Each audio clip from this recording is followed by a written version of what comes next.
Time to abandon ship. Oh no! Here we go!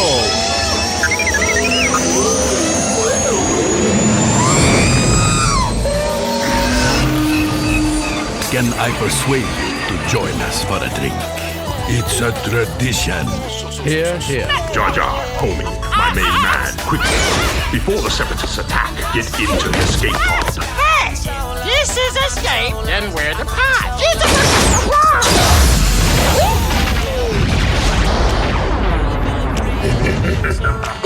Welcome back to Star Wars Escape Pod. I'm your host, Josh, and if you have never tuned into the show before, welcome here. This is a podcast all about Star Wars, and that's pretty much all we talk about. It's a new year, and this is the first full-length episode that I'm submitting, that we're submitting this year. We did a bit of a New Year's kind of catch-up 20 minutes, just to look forward to what we got coming ahead of us. And if you haven't checked that out, check it out. But yeah, today what we're going to be going through is the next couple episodes on the list. What we're doing, just to catch you up, is going through the Clone Wars chronologically in order. And if you want to follow along at home, just Google search Star Wars The Clone Wars chronological order, and you can get a list that comes up of how to watch all the episodes in order. It's not by season.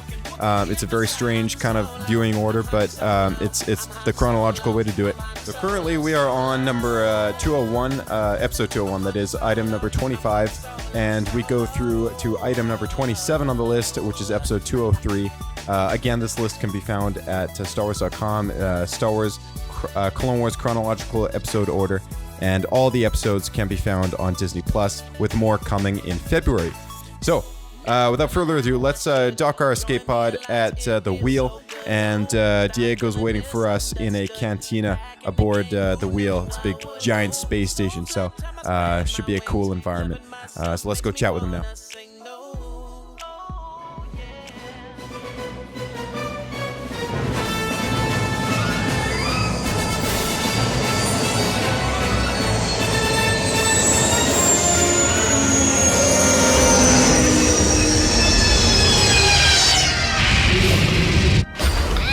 What was that? What? That noise. Didn't you hear it? It sounded like a ship docking at one of the emergency airlocks. Your circuits are loose. No one's crazy enough to do that. Anakin, you're crazy. Spinning is not flying. But it's a good trek. All right, we're back. Welcome back, Diego. It's a new year, so Happy New Year. Yeah, thanks for having me back. Happy New Year. This is our first Clone Wars chat since, I want to say, November or early December or something like that. Yeah. It's been a little while, but the 3 episodes that we got today are Holocron Heist, Cargo of Doom, and Children of the Force. So, Holocron Heist. We meet Cad Bane for the first time. Cool character. Yeah. I love Cad Bane. Very, very Western cowboy style, like bounty hunter kind of guy. Yeah. Very nice. How about you take this one? Like, what was it about? Well, a couple things that I noticed, like you said, we get to see Bane.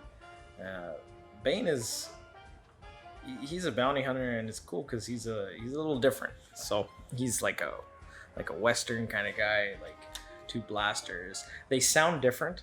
I noticed that, as opposed to like someone from the Republic, their kind of blaster, or even a droid, like his particular blasters, they sound different. So not so sure what it is. I don't know. It's like uniqueness, kind of like Jango Fett. Jango Fett's blasters also sounded a little different. Yes, that's true.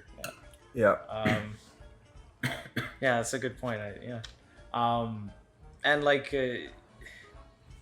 I kind of like his attitude, like just how he is very got a bit of an arrogance to it, but like he backs it up because, let's say they catch him, for example, he'll always kind of roll his way out of there. He'll always escape. He's his characters always kind of reminded me a little of like the crazy forward thinking that the Joker has from Batman. Yeah. He's always kind of like, it's like he's always getting away, and he's always got this big scheme plan, always just got a thing going on. Yeah. You notice that he's like very Western-y and stuff. The big cat and all the very cool.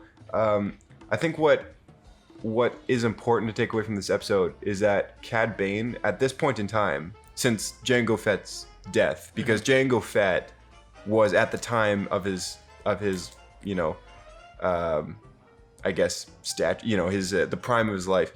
He was probably among the top bounty hunters in the world, or in the galaxy, because he was also, not only was he chosen to be the template clone, but you know, his roots go a lot deeper than that.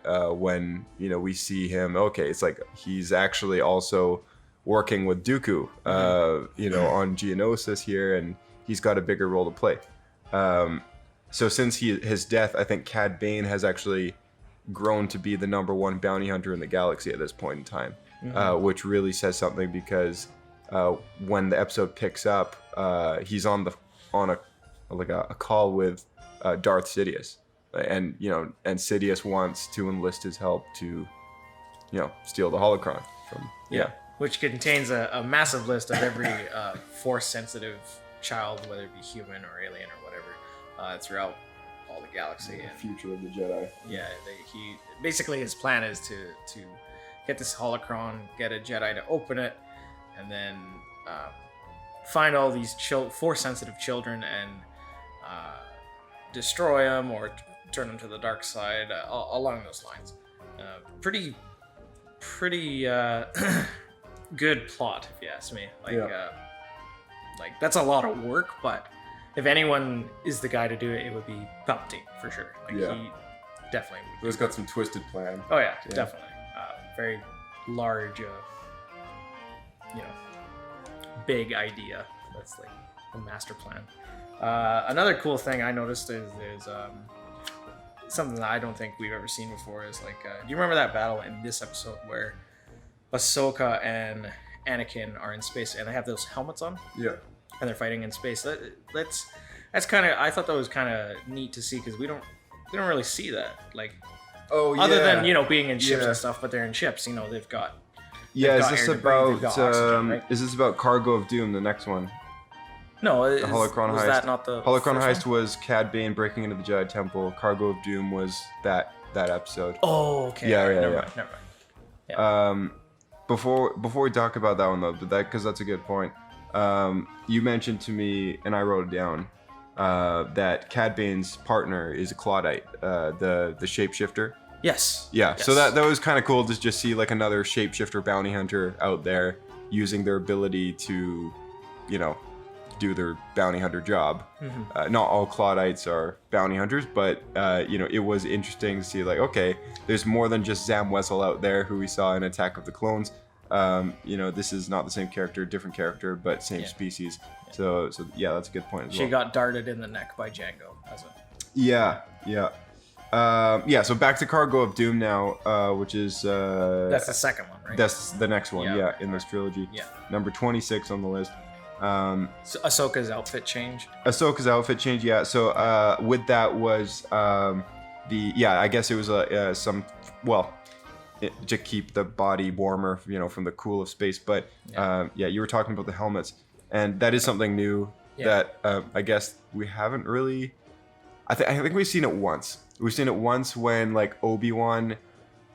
It was in one scene, and I think it was when Obi-Wan goes to one of the Separatist ships to rescue Anakin, who is being held captive, and then him and Anakin go to arrest Dooku, and then that leads into the chase scene, which Dooku gets away, and then eventually we meet Hondo, the pirate guy who uses them as bait to keep getting more money. Remember Hondo? Like one of my favorite characters.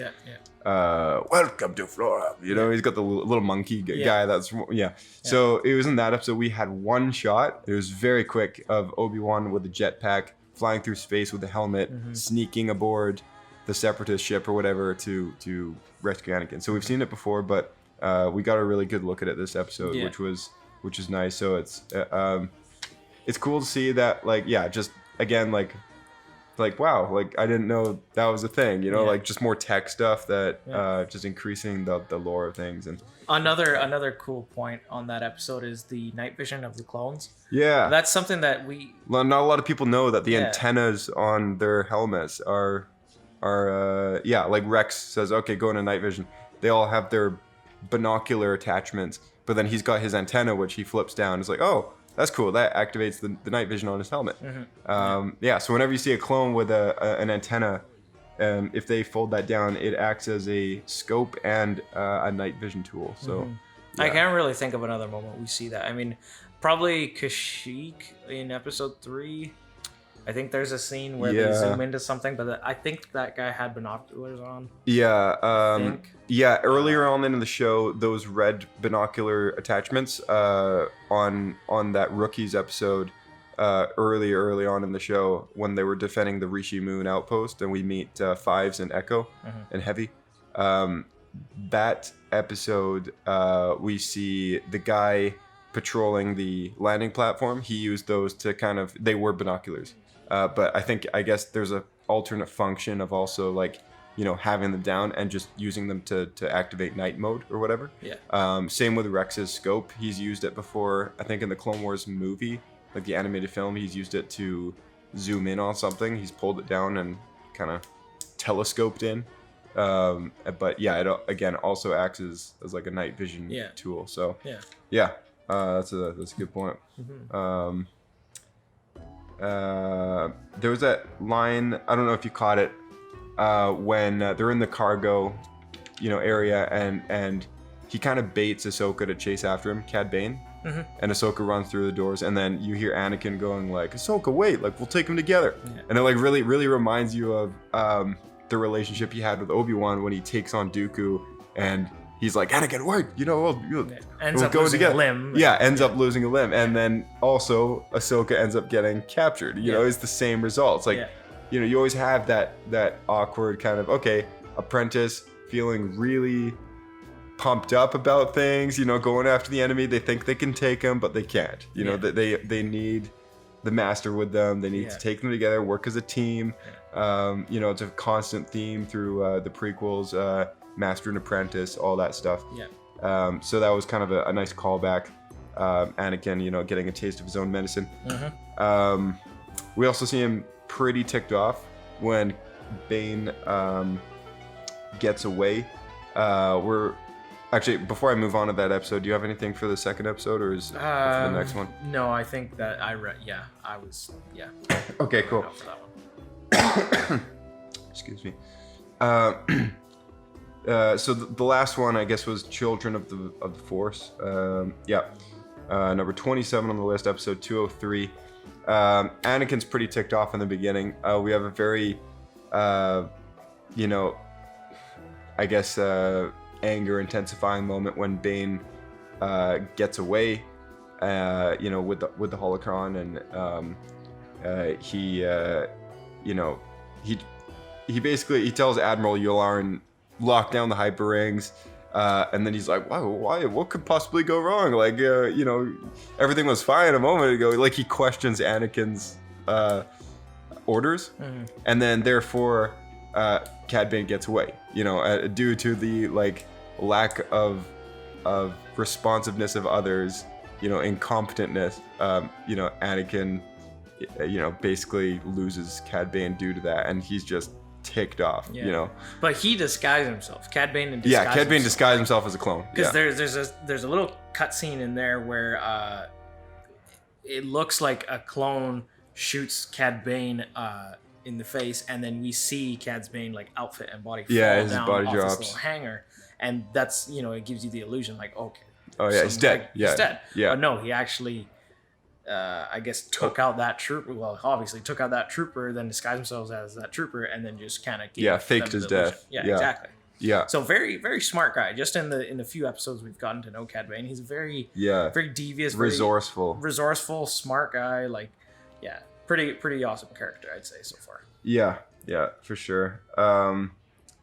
It was very like Vader of Anakin though in that moment of like getting ticked off. He's like, he doesn't throw a tantrum, but he just very like, you know, blatantly says, we'll have to inform the council about this. And then he just walks away with his arms behind his back. Like, he's just steamed, but you know, that's how he reacts to things. And it really like resonates when like the Millennium Falcon gets away with, you know, when Vader's on the Star Destroyer and they're chasing after the Falcon, and then it finally goes into hyperdrive, and he's ordered his men to disable the hyperdrive, but you know, they fix it, right? And then C-3PO goes, R2, you did it, and then they shoot out into space, and Vader's just standing out, like looking out the window, like watching the ship just fire off.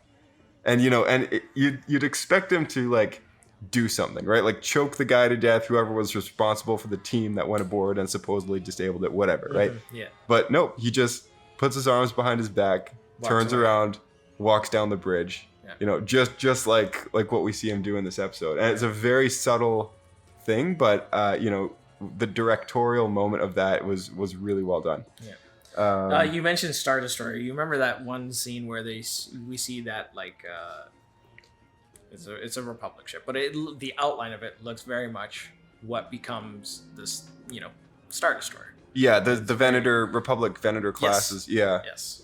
Very interesting how we see like, you know, what it was before. It had I believe it had a red line through it. Mm-hmm. Yeah, in the middle. Yeah. And then it's just clear. Yeah, these are the cruisers that we see in episode 3 at the beginning. Yeah, a lot. Yeah, that's right. Yeah, they're the Republic Navy ships, basically. Yeah. Venator class Star. I think they're either Star Destroyers or Star Defenders. I don't know what they call them. Yeah. I forget. But yeah, like it's like that's the one thing I love about the prequels and the Clone Wars. You see so many ties to the original trilogy, like so many foreshadow moments where it's like, oh, like look at this. This is like the where it started, and now we get to see the evolution of how it gets to what we have been watching for 40 years. You know, with the classic 3 films. So that's why I love the Clone Wars so much. There's so many moments like that. We see a moment of meditation between Mace, Obi-Wan, Anakin, and Yoda. And in this moment of meditation, they're kind of, it's almost like a group prayer session. You know, they're all meditating together, and they're all, like saying like what they see. They're trying to meditate in on where the children are that Bane is going to be targeting to kidnap. And out of all 4 of them that are kind of doing this, Anakin is the only one that has like that really solid premonition of the future. Because they're all like listing off locations, like places that they need to go to defend the child that might be kidnapped there. And Anakin says he hears the Gungan child screaming or something like that. And then right away, like Yoda opens his eyes and goes like, the future you see, Skywalker. And it's like, wow, like, okay, like Anakin is really gifted with premonitions. Like we've known this, you know, he like twice in the films, like he has premonitions about the death of his mother and then a death of, about his wife. And, you know, whether they are going to happen or not, like that future is a possibility. With his mother, he wasn't able to get there in time and then she dies. With his wife, he made that future happen by trying to prevent it from happening. And that was what made it happen.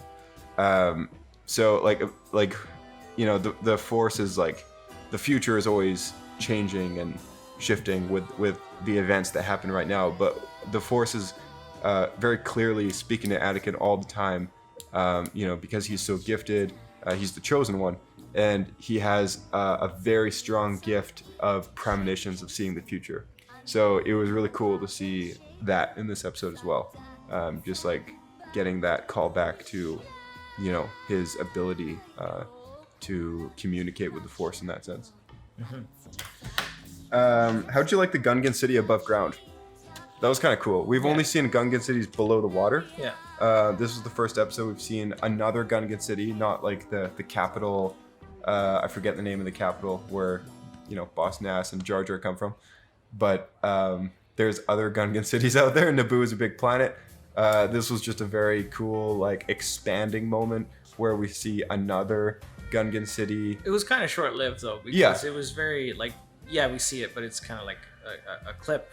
we see a Gungan, and then that's it. Yeah. But like the whole like style was very similar to the city that we see in the Phantom Menace, but it was like above ground, and it was a different kind of environment, and it's like, oh, that's cool. Like it's somewhere else on the planet of Naboo, and you know, it makes you wonder because like through the films, and even through like the Celebration victory song and Return of the Jedi with all the fireworks and everything going on, like we only ever see Theed, like the big throne, the palace and the village outside and everything. Like we only ever see that and the Gungan city from the Phantom Menace underwater. Like we hardly ever see other parts of Naboo.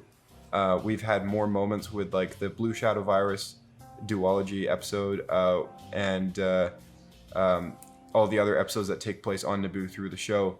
Like we've seen other parts of like the forest or the fields or whatever. But this was a very unique scene of seeing another Gungan city settlement elsewhere, you know, that just looked different. Yeah, it's just like you kind of like get stuck in a bubble when you watch the movies so often that it's like you kind of forget how expansive these planets are. So that's why I just wanted to mention it, because like, you know, when I think of Naboo, you instantly think of Theed, right? Because it's the only city that you ever see. So like it's nice to know, it's like, oh yeah, no, this is a planet. Like there are people everywhere, you know, there's other cities. It's not just a planet of grass and then one city on it, right? Like there's like, you know, other cities out there. There's other Gungan cities out there. This is a global populated planet. You know, so yeah, just wanted to mention that. The plots that you mentioned at the beginning of talking about these episodes was Palpatine's plot to kidnap the kids and all that. What I noticed from watching these episodes, what he says is that he says he foresees a future of agents, like force-sensitive agents, working for him, you know, under his command, basically. Spies, I think he's what he calls them, right?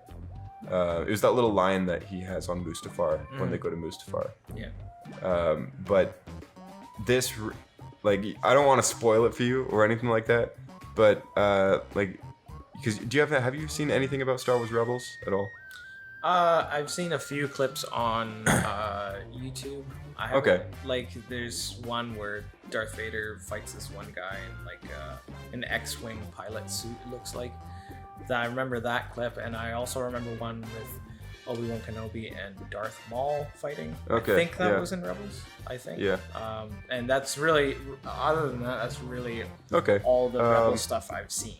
Or you haven't played the new Star Wars game either? No, I've seen it, but I haven't played it myself yet. Okay. So what a big thing in Star Wars that it kind of started when Disney took over and kind of introduced new parts to like canon. A big thing after the Jedi Fall is that the Empire has this Inquisitor program where a bunch of like basically dark Jedi, they're basically Jedi hunters. They can use the Force, and they all have like these double-bladed, spinny lightsaber things. They all work for the Grand Inquisitor, who reports to Vader, who reports to the Emperor.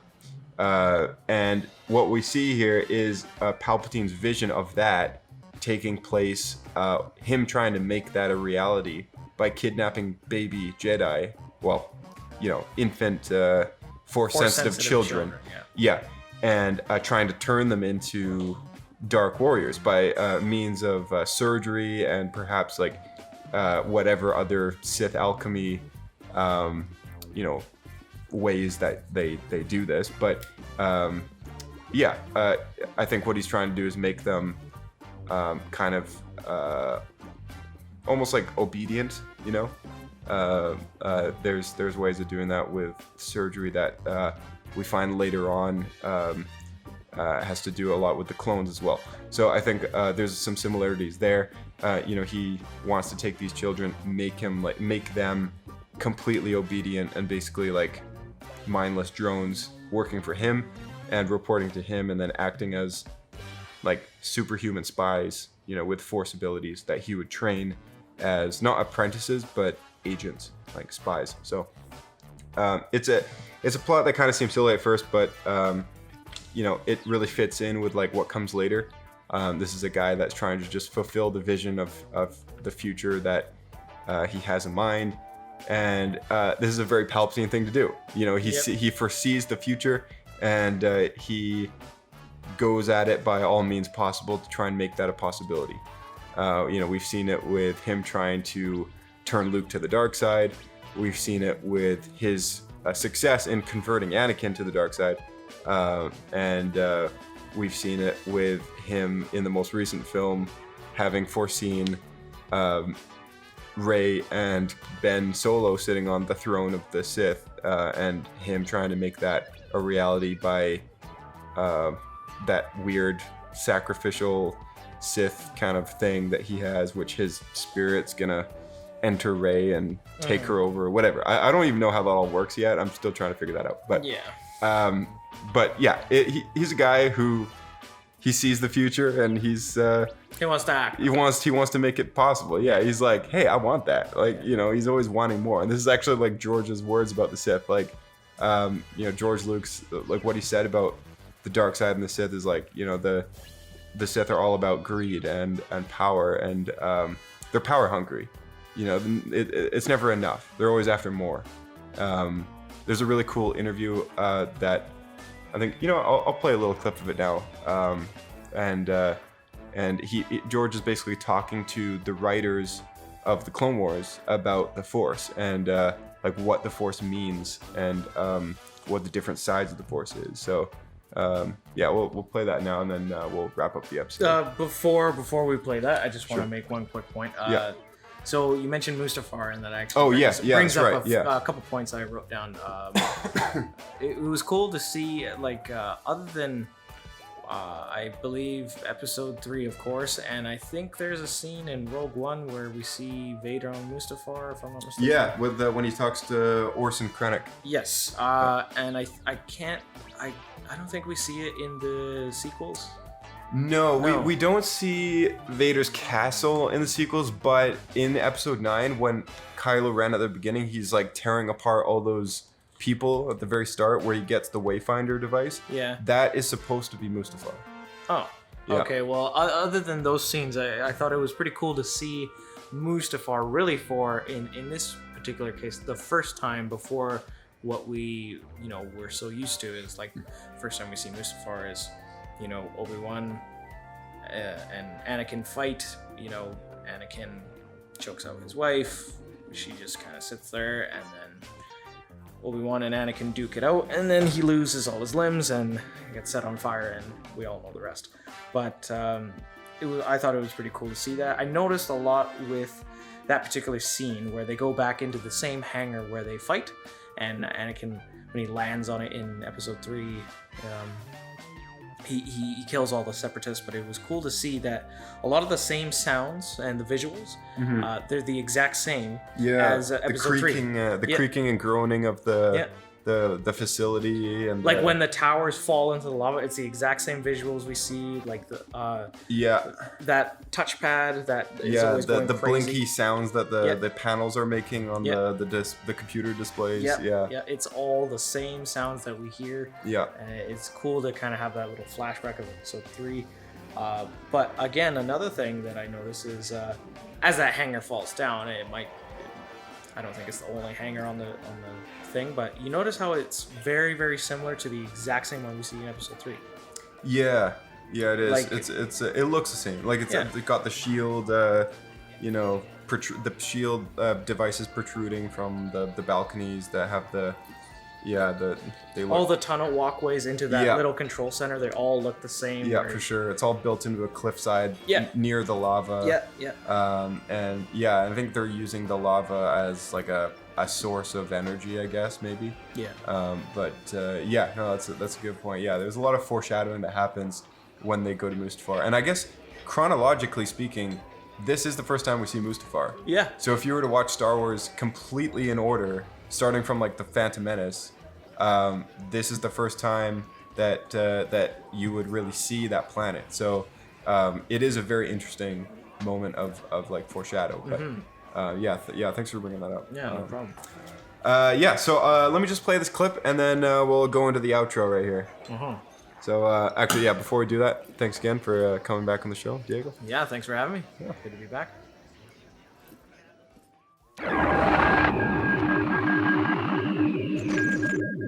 Vader was seduced by the dark side of the Force. The Force? And the Force is what gives the Jedi his power. Found in all living things, around us, flows from us, controls individuals, yet we have free will. We have a destiny if we want to follow it. We live for a reason and must discover what it is. It looks like it was done when I started episode 1. Oh, okay. Because it looks like it's referring to episode 1. And a lot of this, like this thing about the Force, you know, in all living things that surround us is really just a capsule of what was said in episode 5. Life creates it, makes it grow. Its energy surrounds us and binds us. The core of the Force. I mean, you got the dark side, the light side. One is selfless, one is selfish. And you want to keep them in balance. What happens when you go to the dark side is it goes out of balance, and then you get really selfish and you forget about everybody, and you ultimately lead yourself, because when you get selfish, you get stuff, or you want stuff. And when you want stuff and you get stuff, then you are afraid somebody's going to take it away from you, whether it's a person or a thing or a particular pleasure, experience. Once you become afraid that somebody's going to take it away from you, or you're going to lose it, then you start to become angry, especially if you're losing it. And that anger leads to hate. And hate leads to suffering. Mostly on the part of the person who's selfish, because you spend all your time being afraid of losing everything you've got, instead of actually living. Where joy, by giving to other people, you can't think about yourself, and therefore there's no pain. But the pleasure factor of greed and of selfishness is a short-lived experience. Therefore, you're constantly trying to replenish it. But of course, the more you replenish it, the harder it is to, so you have to keep upping the ante. You're actually afraid of the pain of not having the joy. So that is ultimately the core of the whole dark side, light side of the Force. And everything flows from that. Obviously, the Sith are always unhappy because they never get enough of anything they want. Mostly their selfishness centers around power and control. And the struggle is always to be able to let go of all that stuff. And of course, that's the problem with Anakin ultimately is you're allowed to love people, but you're not allowed to possess them. And what he did is that he, fell in love and then married her and then became jealous. And then he saw in his visions that she was going to die. He couldn't stand losing her. So in order to not lose her, he made a pact with the devil to be able to become all-powerful. I am becoming more powerful than any Jedi has ever dreamed of, and I'm doing it for you. But of course, when he did that, she didn't want to have anything to do with him anymore. So he lost her. Anakin, you're breaking my heart. Once you were powerful, being able to bring her back from the dead, well, if I can do that, then I can be Emperor of the Universe. I can get rid of the Emperor. I can do everything. I can make everything the way I want it. And together, you and I can rule the galaxy. Make things the way we want them to be. And once you do that, you'll never be satiated. You're always going to be consumed with this driving desire to have more stuff and be afraid that others are going to take it away from you.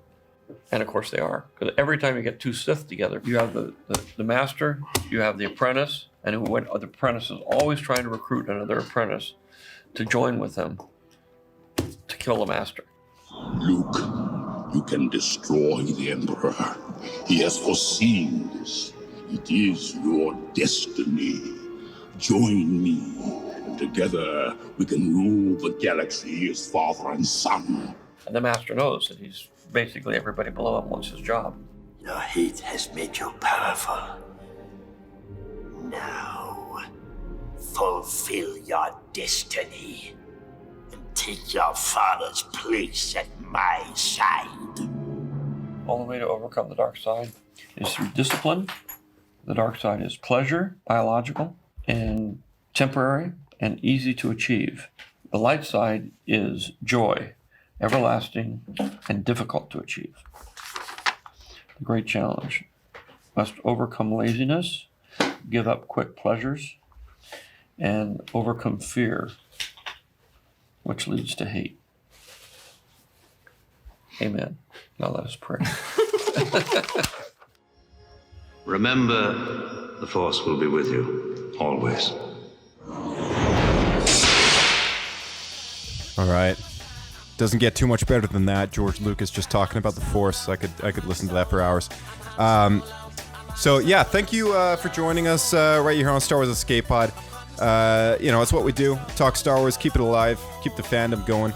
And we're happy that you were able to tune in today and listen to this. What you can do for us is, give that thumbs up or rate us well. Share it with a friend or whatever. If you know any Star Wars fans, just shoot it their way. Because that's how things happen around here. We don't make a dime off this. It's literally just a hobby. It's in turn, it's an awesome way for you to help us out if possible. So that would be great if you could do that. And follow us on Twitter. We got a Twitter account for the news and whatnot. SW Escape Podcast. It's in the description of this episode below, and theescapepod@outlook.com. Also in the description below. Shoot us any voice memos or emails, or shoot us a tweet or something like that. Feedback, questions, things that you want us to talk about. Whatever it is, we'd love to be in touch. And thanks again for tuning in. So our next episode, no idea what it's going to be about, but we'll figure it out as we go along. It's a bit of a dry patch again for Star Wars fans, but there's always something to talk about. And next time on Star Wars Escape Pod, you'll find out what that is. So that being said, thanks again for tuning in, and may the Force be with you.